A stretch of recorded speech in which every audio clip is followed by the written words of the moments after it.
मैं Ravi Unique New Bharti Publication online YouTube channel पे जुड़े हुए जितने भी यंगस्टर्स हैं सारे लोगों को हार्दिक अभिनंदन करता हूं, बहुत बहुत स्वागत करता हूं। जितने भी यंगस्टर्स आज के इस चौथे नंबर का जो इंग्लिश का हम लोगों का सेट जाने वाला है, सेट का डिस्कशन होने वाला है, आप लोग तमाम लोगों का इंतजार रहता है डिस्कशन के लिए। तो आइए मैं डिस्कशन लेकर के आप लोगों के समक्ष उपस्थित हूं। जैसा कि हम लोग को विदित है, पता है, आज मॉडल सेट नंबर 4 का डिस्कशन होगा डियर, और आशा करते हैं जितने भी हमारे विद्यार्थीगण हैं सारे लोग सेट को बना करके रेडी होंगे आप लोग पहले से। बहुत बहुत धन्यवाद। चलिए देखते हैं डियर आज का सेट में क्या है। तो प्रत्येक दिन की तरह आज भी जो है सबसे पहले एक पैसेज, एक गद्यांश, एक कहानी, एक साभार, एक लेख दी गई है जिसे पढ़ना है और इसको कंप्रीहेंड करना है। इसी के ग्राउंड पे, इसी के कंटेंट बेस्ड पे कुछ प्रश्न होंगे, कुछ सवाल होंगे जिसे हम लोगों को सॉल्व करनी है। तो आशा करते हैं आप लोग इसको सॉल्व किए होंगे और सारे लोगों का ज्यादा से ज्यादा प्रश्न बना होगा, सही हुआ होगा, ऐसी मेरी आशा है। चलिए देखिए आज का क्या है पैसेज, उसको देखते हैं। देखिए इंडिया के बारे में दिया हुआ है। हमारा जो नेशन है, हमारी जो राष्ट्र है, हमारी जो मातृभूमि है, इसके बारे में चर्चा की गई है। India is a great country. बेशक भारत जो है एक महान राष्ट्र है, एक बहुत बड़ा राष्ट्र है, एक महान देश है। An Indian can be proud of, कह रहा है कि एक भारतीय होना हम लोगों के लिए गर्व का विषय है, अभिमान का विषय है, स्वाभिमान का विषय है। It has an ancient and rich heritage, हमारी जो विरासत है, भारत की जो विरासत है, इट हैज एन एंशिएंट, बहुत ही प्राचीन है, एंड रिच, और काफी रिच है, धनी है, काफी समृद्ध विरासत है हमारी। द हिंदू स्क्रिप्ट्स, जितने भी जो हिंदी पौराणिक कथा मालाएं हैं, जो स्क्रिप्ट्स है, पौराणिक जो धर्म ग्रंथ हैं, जैसे कि उपनिषद हो गए, भगवत गीता है, वेद है, एंड द ग्रेट एपिक्स, और बहुत महान जो हमारे जो धर्म ग्रंथ हैं जैसे कि महाभारत है, रामायण है, teach how a man should conduct himself in all situations. ये तमाम चीजें भारत की जो अंतरात्मा में, भारतीयता में जो गूंजते रहता है, हर एक भारत के दिल में, दिमागों में ये जो बात बताता है, नैतिकता का, मानवीयता का, मानव जीवन का पाठ पढ़ाता है, वह यह है कि ये सारे स्क्रिप्चर्स, ये सभी पिक्स सिखाते हैं, टीच हाउ अ मैन, कि कैसे एक इंसान को शुड कंडक्ट, व्यवहार करनी चाहिए, हिमसेल्फ इन ऑल सिचुएशंस, हर एक स्थितियों परिस्थितियों में, किस प्रकार की स्थितियों परिस्थितियों में कैसे मानव को आगे प्रोसीड करना चाहिए, कैसे मानव को एक्टिविटी करनी चाहिए। कह रहा है बाबू एट ऑल प्लेसेस, हर एक जगहों पे, कौन से जगहों पे एक इंसान को कैसे रहना चाहिए, एंड एट ऑल टाइम्स, हर एक समय, प्रत्येक समय आपकी क्या एक्टिविटी होनी चाहिए, हर एक जगहों पे आपकी एक्टिविटी कैसी होनी चाहिए, कहां पे आपकी एक्टिविटी, कहां पे आपका आचार व्यवहार किस दर्जे की होनी चाहिए। ये तमाम चीजें हम लोग अपनी पौराणिक कथा मालाओं से, अपनी स्क्रिप्चर से, अपनी रिलीजियस जो हमारे जो धर्म ग्रंथ हैं, उन चीजों से हम लोगों को सीखने को मिलता है। Indians are spread all over the world, भारतीय लोग हैं, भारतीयता की जो बुनियाद है वो ये पूरे विश्व में फैली हुई है, world and viewed in the right perspective, और भारत एवं भारतीयता को लोग उच्च दर्जे के पर्सपेक्टिव में, उच्च दर्जे के सम्मान में देखते हैं, मानते हैं, लोग स्वीकार करते हैं। And Indian has all the traits of a perfect individuals, भारतीयों के पास, भारतीय लोगों के पास परफेक्ट जीवन का, संपूर्ण जीवन का, एक कंप्लीट लाइफ स्टाइल का क्या होता है, TRAITS, ये वर्ड जो है माय डियर, TRAITS, थ्रेट्स, इसका अभिप्राय होता है जीवन जीने की जो स्किल होती है। हमारे भारतीयों के पास हर एक दर्जे की, एक परफेक्ट संपूर्ण लेवल की जीवन जीने का मेथड होता है, कला होता है। But then he is not in the limelight internationally, फिर भी भारत के लोग, भारतीयता आज हमारा अंतर्राष्ट्रीय स्तर पे लाइमलाइट प्रसिद्धि नहीं हासिल कर पाया है, अंतर्राष्ट्रीय स्तर पे ये लाइट में नहीं है, फोकस में नहीं है, आकर्षण का केंद्र नहीं है। बीट इन एकेडमिक्स, चाहे एकेडमिक्स का मामला हो, चाहे शिक्षा का मामला हो, पॉलिटिक्स राजनीति की मामला हो, स्टेट्समैनशिप रूलिंग की मामला हो, और स्पोर्ट्स या खेल की मैदान के मामला हो, globally his identity does not reverberated as that of the European, American, Japanese and Chinese। जिस तरह से जापान के लोगों की, चाइनीज का, अमेरिकन का, यूरोपियन की जिस प्रकार की ग्लोबली तौर पे, वैश्विक तौर पे पहचान दिलाई जाती है या पहचान आज हासिल है, उस तरह से इतनी अच्छी खासी अपनी आइडेंटिटी, अपनी जो है सो हमारी हेरिटेज होने, विरासत होने के बावजूद भारत और भारतीयता का अंतर्राष्ट्रीय स्तर पे उतनी ख्याति नहीं हो पाई है। देखिए क्या कह रहा है बाबू, इकोनॉमिस्ट, हमारे जो इकोनॉमिस्ट लोग हैं, इकोनॉमिस्ट मतलब जो हमारे इकोनॉमी के जो जानकार हैं, harp on the lack of competitiveness among the Indian businessman. वो हमारे जितने भी भारतीय बिजनेसमैन हैं आपस में, उनके आपस में बहुत ज्यादा प्रतिस्पर्धा नहीं है, वो अपने आप में बहुत ज्यादा कॉम्पिटिटिवनेस नहीं सर्च करते हैं। There is no distinct Indian management, हमारी भारत की जो मैनेजमेंट है वो उतनी डिस्टिंक्ट नहीं है, स्पष्ट नहीं है, which could become a benchmark like that of American management. जो अमेरिका की प्रबंधन क्षमता जो है, अमेरिकन मैनेजमेंट जो है, उसके अनुसार हमारी उतनी उस लेवल की एक बेंचमार्क बन सके, क्योंकि हमारी जो इंडियन जो मैनेजमेंट है वो उतनी डिस्टिंक्ट, स्पष्ट नहीं है, क्लियर नहीं है जितना जापान की मैनेजमेंट, जितना चाइना की मैनेजमेंट, अमेरिकन जो है से फाइनेंशियल मैनेजमेंट जितनी स्पष्ट है, हमारी हम में उतनी स्पष्टता नहीं है, हमें बहुत लचीलापन है, जिसके चलते हम जो है सो अपनी फेमसिटी, अपनी जो है से आइडेंटिटी को गेन करने में पिछड़ रहे हैं। The Indians do not gate highlighted. Bharat और भारत के लोगों की जो डीड है, कर्तव्य है, इनकी जो एक्टिविटीज है, इसको हाईलाइट नहीं किया जाता है। And India is definitely not inferior. हालांकि निश्चित ही तौर पे यदि सही तरीके से आंका जाए, देखा जाए, तो एक भारत और भारतीयता किसी भी मापदंड पे इंफीरियर नहीं है, नीचे नहीं है, but is not among the best. लेकिन सर्वोत्तम प्रबंधन क्षमताओं में, सर्वोत्तम इकाइयों के बीच में भी नहीं है। मतलब ये तो ना, इसको हम तो ना तो नीचे ही कह सकते हैं, लेकिन यदि जो ग्लोबली देखा जाए तो जो सर्वोत्तम जो क्षमता वाले जो लोग हैं उसमें भी इसकी नाम नहीं है। तो the main problem has been the country's population. तो इसके पीछे समस्या क्या है, दिक्कत क्या है, परेशानियां क्या है? तो एक परेशानी है, एक हमारे देश की बहुत बड़ी आबादी, हमारी देश की राइजिंग जो पॉपुलेशन है, जो राइजिंग रैपिडली पॉपुलेशन है, तीव्र गति से बढ़ती हुई दिन दूनी रात चौगनी जो पॉपुलेशन है, आबादी है, ये हमारे देश के लिए एक बहुत बड़ी अभिशाप बन चुकी है। Lack of education among the masses, mass स्तर पे, सामाजिक स्तर पे जो शिक्षा की कमी है, यह भी एक बहुत बड़ी समस्या है। And wrong prioritisation in tackling the economic issues. हमारे अर्थव्यवस्था के मापदंडों पे किस चीज को हमें प्राथमिकता देनी चाहिए, किस चीज की प्राथमिकता नहीं देनी चाहिए, इस काम को देखने का, इस तौर तरीका की कमी होना, गलत तरीके से इसका इस्तेमाल करना, यह भी एक बहुत बड़ी खामी है। तो आइए अब इसी बेस पे हम लोग का सवाल होगा डियर। आशा करते हैं आप लोगों को ये कहानी, ये पैसेज बिल्कुल स्पष्टता समझ में आई होगी। आइए पहले प्रश्न को देखते हैं। An Indian is proud of his country. एक भारतीय इंसान को अपने देश पे गर्व होना चाहिए। बिकॉज, क्योंकि, इट हैड, क्योंकि इसके पास है, क्या है इसके पास? हाईएस्ट लिटरेसी है, इसकी बात कहीं चर्चा नहीं थी बाबू।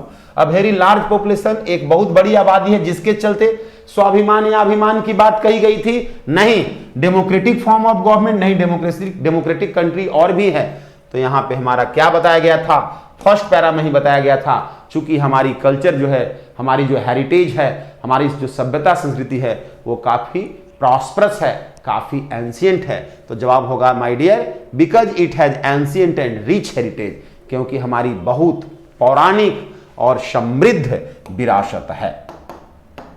नेक्स्ट चलते हैं dear. An Indian has good trades. भारतीय लोगों के पास अच्छी कला कौशल है, मेथड्स है, बट लेकिन इसके बावजूद he is popular in international circle. International circle में इसके बावजूद भी हम लोग पॉपुलर हैं नहीं है, पॉपुलरिटी हम लोग गेन नहीं कर पाए हैं। Not known in international circles हो सकता है। Not well read, all over freedom, ये नहीं होगा। जवाब हो जाएगा बी नंबर।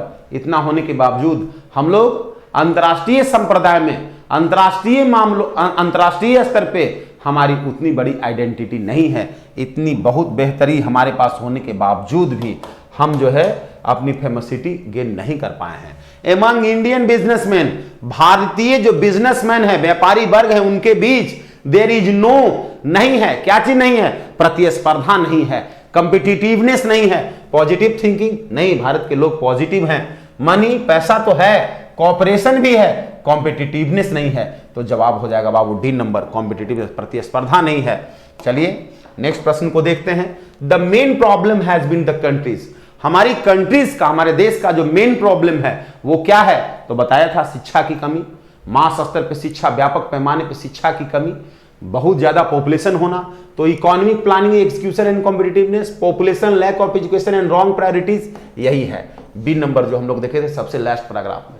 तो माय डियर, यदि देखें आप जितने भी युवा देख रहे हैं, मैं कहूं तो यदि आप पैसेज जो होता है, पैसेज का लेवल कोई बहुत वास्ट नहीं होता है, यदि आप पैसेज को लेकिन बनाने के पहले सबसे पहले आप क्या करेंगे कि ऑनलाइन या ऑफलाइन जो भी एग्जाम हो, सबसे पहले आप क्वेश्चन आंसर को पढ़ लेंगे।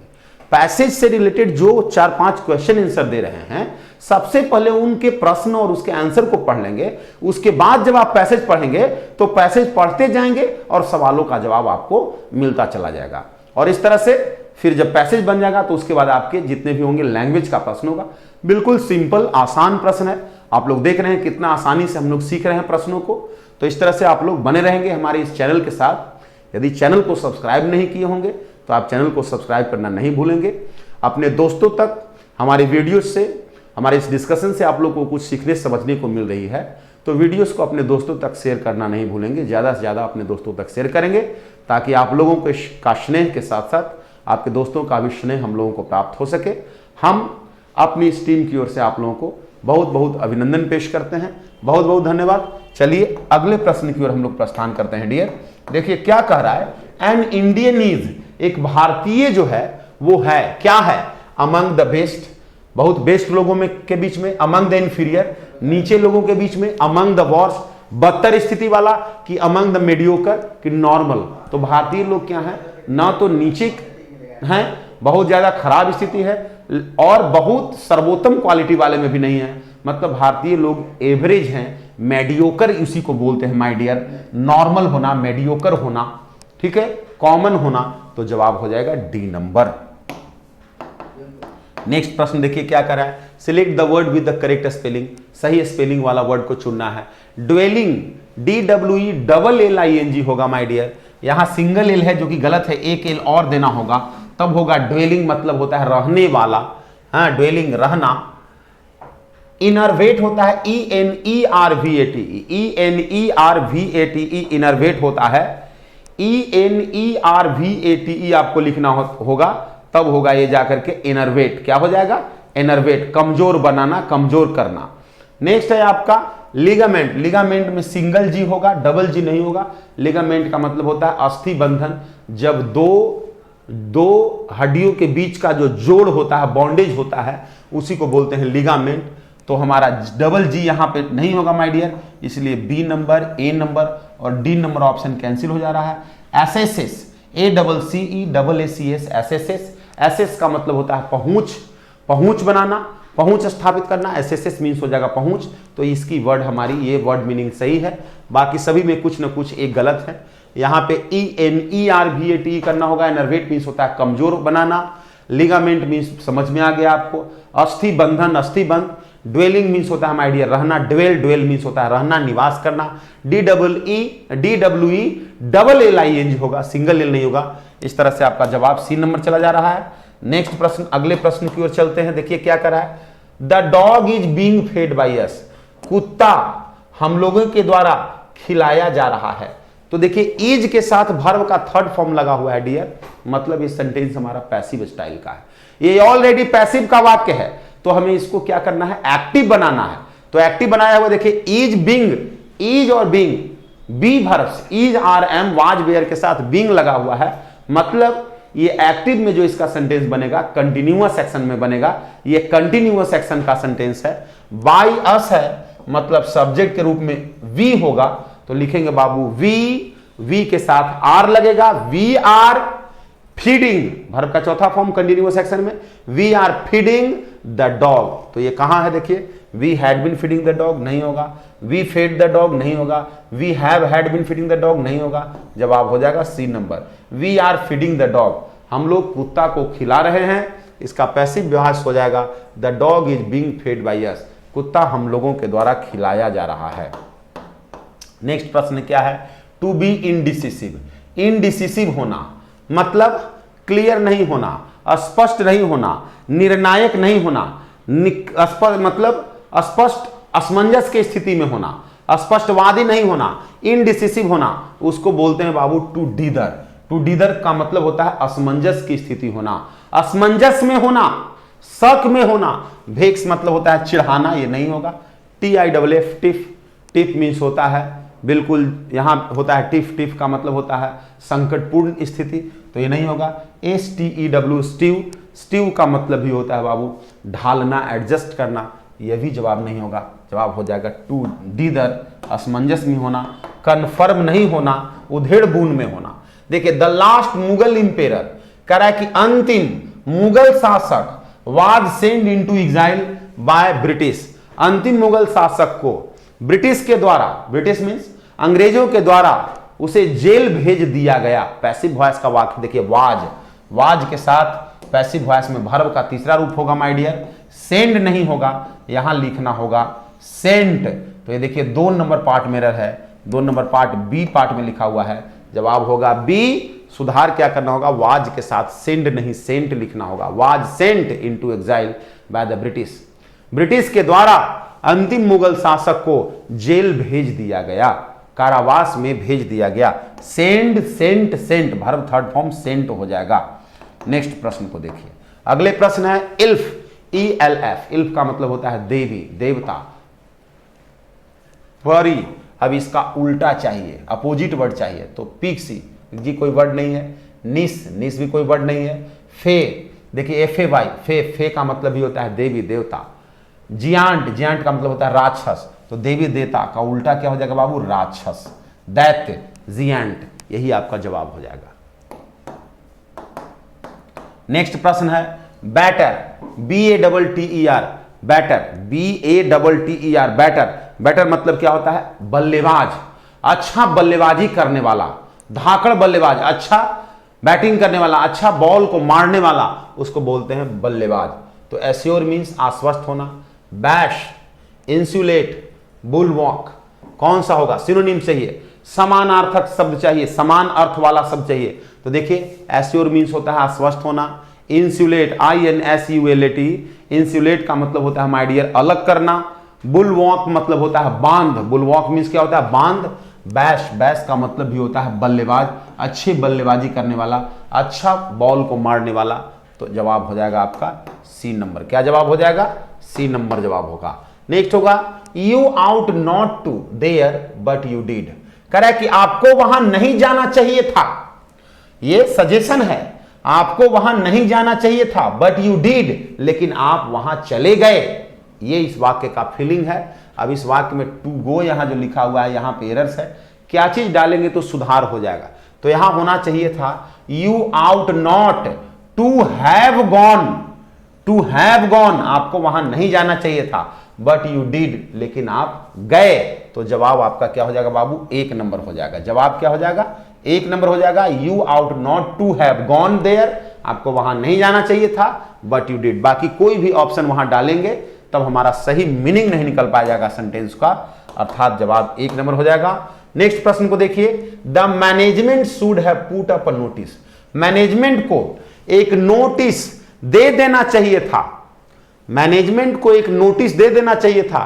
द डेट्स, जो डेट्स को क्लियर करे, जो डेट्स को इंडिकेट करे ऑफ द इवेंट, जो कार्यक्रम होना था, कार्यक्रम की डेट को, डेट मीन्स तारीख को स्पष्ट कर दे।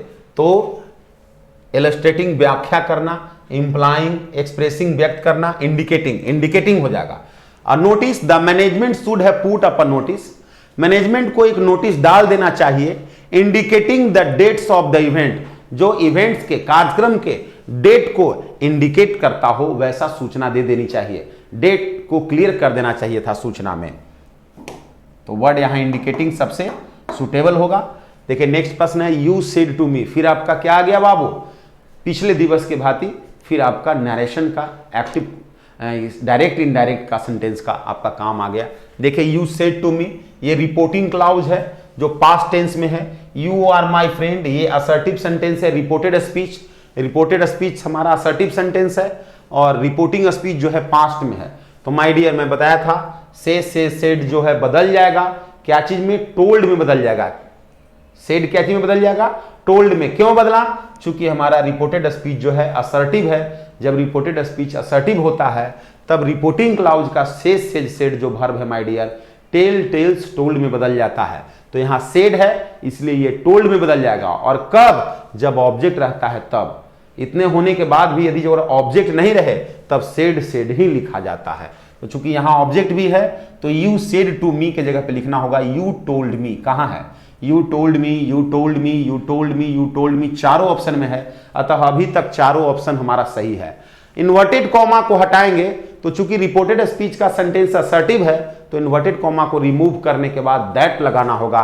दैट दैट दैट दैट चारों में है, अतः अभी तक चारों हमारा ऑप्शन सही है। अब देखिए रिपोर्टेड स्पीच का सेंटेंस का जो हमारा फर्स्ट वर्ड है यू जो है आपका प्रोनाउन है सेकेंड पर्सन का। पर्सन की बात आई तो पर्सन चेंज होती है रिपोर्टिंग स्पीच के सब्जेक्ट और ऑब्जेक्ट के अनुसार। तो सेकेंड पर्सन जो है बाबू वो ऑब्जेक्ट के अनुसार चेंज होता है। ऑब्जेक्ट मी है तो मी का नॉमिनेटिव हो जाएगा आई। तो आई कहां है, देखिए 4 नंबर में यू हो गया इसलिए यहां पे हमारा कैंसिल हो गया। 1 नंबर में यू हो गया अतः हमारा 1 नंबर भी कैंसिल हो गया। अब हमारे पास 2 ऑप्शन बचा। अब इज आर एम जो है वाज वेयर में बदल जाता है। चूंकि रिपोर्टिंग क्लाउज पास्ट में है अतः रिपोर्टेड स्पीच का, रिपोर्टेड क्लाउज का सेंटेंस का टेंस भी चेंज होगा। तो इज आर एम बदलेगा वाज वेयर में, तो आई के साथ लगेगा वाज, आई वाज यहां है। अब माई है फर्स्ट पर्सन तो माई जो है बाबू आपको सब्जेक्ट, रिपोर्टिंग स्पीच के सब्जेक्ट के अनुसार बदल जाएगा। तो यू का हो जाएगा योर, जो कि योर आपका 2 नंबर में है, 3 नंबर में आपका नहीं है। तो इस तरह से देखना है। बहुत सारे पार्ट होंगे जो बिल्कुल सभी ऑप्शन में आपका 1 होंगे। जल्दीबाजी में बहुत ज्यादा घबरा करके ओवर कॉन्फिडेंस में ऑप्शन नहीं लगाना है। अंतिम तक वैसे ही मैच कराते जाना है। कुछ न कुछ आगे जाकर के आपको डिफर कर जाएगा। जो सही जवाब होगा उस तक आप स्वयं पहुंच जाएंगे। चलिए नेक्स्ट प्रश्न को देखते हैं बाबू। अगला प्रश्न क्या है, पामी डेज। पामी डेज का मतलब होता है माय डियर खुशहाली का दिन, समृद्धि का दिन, अत्यंत खुशी का दिन। तो डेज इन फिक्स नहीं, शॉकिंग डेज नहीं, ऑब्स्ट्रक्टिंग डेज नहीं, प्रॉस्परस डेज।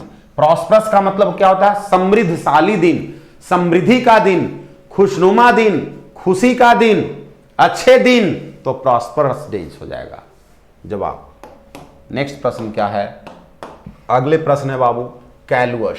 कैलुअस एक वर्ड है जिसका मतलब होता है, कैलुअस मीन्स होता है इनडिफरेंट।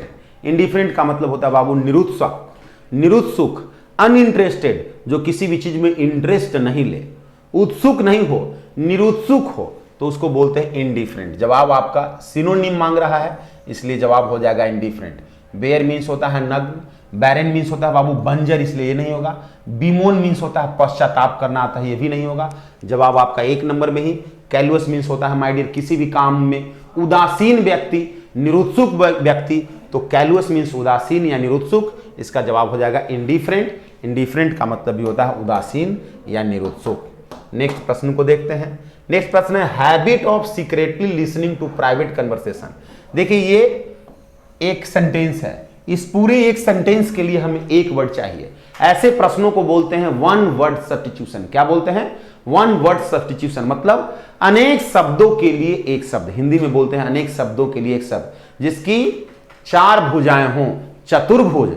ठीक उसी तरह से यहां पे लिखा हुआ है हैबिट, आदत ऑफ सीक्रेटली लिसनिंग, गुप्त रूप से सुन लेने का किसी का, टू प्राइवेट कन्वर्सेशन, किसी का निजी कन्वर्सेशन, बातचीत को सुन लेने की आदत, सुन लेने की कला कौशल को क्या कहते हैं, तो जासूस, जासूसी। तो देखिए स्पाइंग, तो लेकिन स्पाइंग जो होता है वो जो सामाजिक स्तर पे जो उसका जो एक्सपर्ट होता है उसको स्पाई बोलते हैं और स्पाइंग बोलते हैं। स्पेलिंग, स्पेलिंग नहीं होगा। मर्मर मीन्स होता है बाबू गुनगुनाना। तो 2 व्यक्ति जो अपना जीवन की बात कर रहे हैं, उनके 2 व्यक्ति का निजी जीवन की बात को सुन लेना, उसको बोलते हैं माय डियर एवेस ड्रॉपिंग। क्या बोलते हैं? एवेस ड्रॉपिंग। जासूसी करना मतलब चोरी छिपे तरीके से किसी दूसरे इंसान की बातों को सुन लेना, उसको बोलते हैं एवेस ड्रॉपिंग। कान छानने वाला जिसको बोलते हैं। देखिए ए सॉन्ग संग एट अ ब्यूरियल, फिर एक और देखिए उसी तरह का वन वर्ड सब्स्टिट्यूशन है। एक वैसा गीत जो ब्यूरियल पे, ब्यूरियल का मतलब होता है जो दफन स्थल पे, जहां पे हम लोग सबको दफनाते हैं, उस जगह पे गाया जाने वाला गीत, उसको क्या बोलते हैं? Dirge, DIRGE, dirge. डर्ज का मतलब होता है माय डियर शोक गीत, मरण गीत। बैलेड, बैलेड का मतलब होता है माय डियर गाथा गीत, पुराने जमाने से चले आ रहे हैं, कोई बात है, कोई चीज है, उस पर आधारित गीत, उसको बोलते हैं बैलेड, इसलिए ये नहीं होगा। ओड, ओड, ओड का मतलब होता है माय डियर गीति काव्य, वैसे काव्य जिसको गीत के रूप में गाया जाता है उसको बोलते हैं गीति काव्य, तो ओड भी यहां नहीं होगा। और इलेजी, ELEGE व GY, इलेजी का मतलब भी होता है शोक गीत, लेकिन यहां होगा माय डियर डर्ज, वैसा शोक गीत जो ब्यूरियल प्लेस पे, जहां पे सबको दफनाया जाता है, उस जगह पे गाया जाता हो, उस सॉन्ग को डर्ज बोलते हैं। और किसी के शोक में, किसी के याद में कहीं दूसरी जगह पे जो गीत गाया जाता है उसको हम बोलते हैं बाबू इलेजी, शोक गीत। नेक्स्ट प्रश्न को देखते हैं माय डियर। नेक्स्ट प्रश्न क्या है? कह रहा है the king with all his sons arrested, कह रहा है कि राजा को उसके सभी बच्चों समेत अरेस्ट कर लिया गया। राजा को उसके बच्चों समेत अरेस्ट कर लिया गया तो वॉज हो जाएगा। क्या होगा? देखिए विथ, देखिए दो ठो यहां पे नाउन प्रोनाउन है, द किंग और ऑल हिज सन्स, क्या चीज से जुड़ा हुआ है? विथ से। तो माय डियर ध्यान रखेंगे, ये सिंटेक्स का सवाल है, सब्जेक्ट वर्ब एग्रीमेंट का। जब दो नाउन प्रोनाउन विथ से, अलोंग विथ से, टुगेदर विथ से, इन एडिशन टू से, एज वेल एज से, बिसाइड्स से, लेड बाय से, अकॉम्पेनिड बाय से जुड़ा हुआ हो, ये सब कंजंक्शन है, से जुड़ा हुआ हो, तो आगे जो वर्ब अप्लाइड होते हैं डियर, वो प्रथम वाले सब्जेक्ट के अकॉर्डिंग अप्लाइड होते हैं। प्रथम वाला सब्जेक्ट द किंग जो है सिंगुलर है, अतः वर्ब सिंगुलर लगेगा, हैव बीन नहीं होगा। ये चूंकि वाक्य जो है पैसिव वॉइस में है, तो पैसिव वॉइस में केवल हैज से काम नहीं चलेगा। वेयर आपका प्लूरल वर्ब है, इसलिए वेयर नहीं होगा, यहां जवाब होगा was. The king with all his sons was arrested, राजा को उनके बच्चों समेत गिरफ्तार कर लिया गया, वॉज अरेस्टेड होगा। और आज का हम लोगों का अंतिम प्रश्न है। तो इस तरह से हम लोग डिस्कशन लेते रहेंगे, सेट को घर पे बनाते रहेंगे। यदि पुस्तक हम लोगों के पास उपलब्ध नहीं हो पाई है तो आप लोग पुस्तक को ऑफलाइन या ऑनलाइन माध्यम से मार्केट से जाकर के खरीदें या ऑनलाइन माध्यम से मंगा लें, वो आपके लिए ज़्यादा बेनिफिशियल होगा। जब पहले आप लोग घर पे काम किए हुए रहेंगे तो उससे आपको ज़्यादा कुछ सीखने को प्राप्त होगा। देन हम लोग डिस्कशन करेंगे तो वो चीज़ और ज़्यादा स्पष्ट होगा। देखिए ही विल कम, वह आ जाएगा, बिफोर, बिफोर, तो देखिए एक फ्रेज होता है बाबू बिफोर लॉन्ग। बिफोर लॉन्ग का मतलब होता है माय डियर शीघ्र ही, जल्दी, जल्दी में ही, मतलब ज्यादा समय नहीं लेगा, जल्दी में ही वो आ जाएगा, शीघ्र ही आ जाएगा। बिफोर अबाउट नहीं होगा, बिफोर शॉर्ट नहीं होगा, बिफोर वेस्ट नहीं होगा बाबू डियर। एक फ्रेज है बिफोर लॉन्ग, बिफोर लॉन्ग का मतलब होता है माय डियर शीघ्र ही। तो ही विल कम, वह आ जाएगा, बिफोर लॉन्ग, शीघ्र ही, जल्दी ही वह आ जाएगा। तो इस तरह से आज का हम लोगों का सेशन यहीं पे समाप्त होता है। जुड़े हुए जितने भी वायुवीर हैं, वायु अग्निवीर हैं, वो सारे लोगों को अपने टीम की ओर से एक बार पुनः बहुत बहुत बधाई, बहुत बहुत शुभकामनाएं। किसी तरीके का कोई परेशानी हो तो आप हमारा हेल्पलाइन नंबर देख पा रहे हैं 8434897582, आप इस नंबर पे संपर्क कर सकते हैं। बाकी आज के लिए इतना ही, मिलेंगे हम लोग अगले दिवस में। जुड़े हुए सारे युवाओं को बहुत बहुत शुभकामनाएं, बहुत बहुत शुक्रिया, धन्यवाद।